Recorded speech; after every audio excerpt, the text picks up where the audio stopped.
بسم اللہ الرحمن الرحیم۔ السلام علیکم دوستو، امید کرتا ہوں آپ سب خیریات سے ہوں گے۔ ایک چھوٹے سے گاؤں میں جہاں سب لوگ ایک دوسرے کو جانتے تھے، ایک لڑکی رہتی تھی جس کا نام ماریا تھا۔ ماریا بہت خوبصورت تھی، مگر اس کی حقیقت میں خوبصورتی اس کے دل میں چھپی ہوئی تھی۔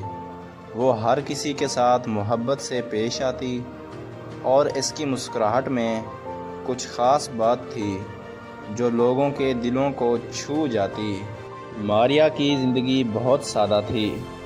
وہ اپنے والدین کے ساتھ گاؤں کے ایک چھوٹے سے گھر میں رہتی تھی اور روزانہ اپنے والد کے ساتھ کھیتوں میں کام کرتی۔ اس کی سادگی اور دل کی پاکیزگی نے گاؤں کے لوگوں کو اس کی طرف کھینچ لیا تھا، مگر ماریا کا دل ایک لڑکے علی کے لیے دھڑک رہا تھا۔ علی گاؤں کا سب سے ہنرمند لڑکا تھا۔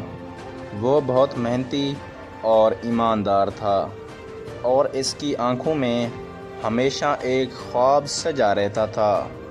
علی اور ماریا بچپن سے ایک دوسرے کے دوست تھے، مگر جیسے جیسے وہ بڑے ہوتے گئے، علی کا دل ماریا کی محبت میں ڈوبتا گیا۔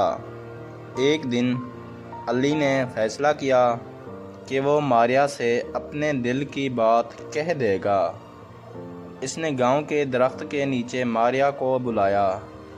دونوں نے ایک دوسرے کی آنکھوں میں محبت کے جذبات محسوس کیے اور علی نے نرمی سے کہا، ماریا، میں تم سے کچھ کہنا چاہتا ہوں۔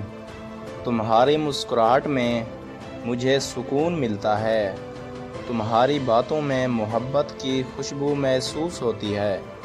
کیا تم بھی میری محبت کو قبول کرو گی؟ ماریا کی آنکھوں میں آنسو تھے، مگر وہ مسکرا کر بولی، علی، میں ہمیشہ سے تمہاری محبت میں ڈوبی ہوئی ہوں۔ تمہاری خوشی میں میری خوشی چھپی ہے۔ یہ سن کر علی کا دل خوشی سے بھر گیا اور اس نے ماریا کا ہاتھ پکڑ لیا۔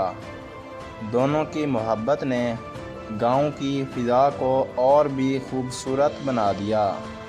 وہ ایک دوسرے کے ساتھ زندگی گزارنے کا خواب دیکھتے اور ان کی محبت ایک مثالی کہانی بن گئی۔ ان کی محبت میں سادگی تھی، لیکن اس میں سچائی اور جذبات کی شدت تھی۔ دونوں نے ایک دوسرے کے ساتھ زندگی کے ہر لمحے کو گزارنے کا وعدہ کیا اور ان کی کہانی گاؤں کے لوگوں کے دلوں میں ہمیشہ کے لیے محفوظ ہو گئی۔ مزید ایسی کہانیوں کے لیے میرے چینل کو لازمی لائک اور سبسکرائب کریں اور ساتھ میں دیے گئے گھنٹی کے نشان کو دبانا نہ بھولیں۔ شکریہ دوستو، اور کامنٹ میں بتائیں کہ یہ کہانی آپ کو کیسی لگی۔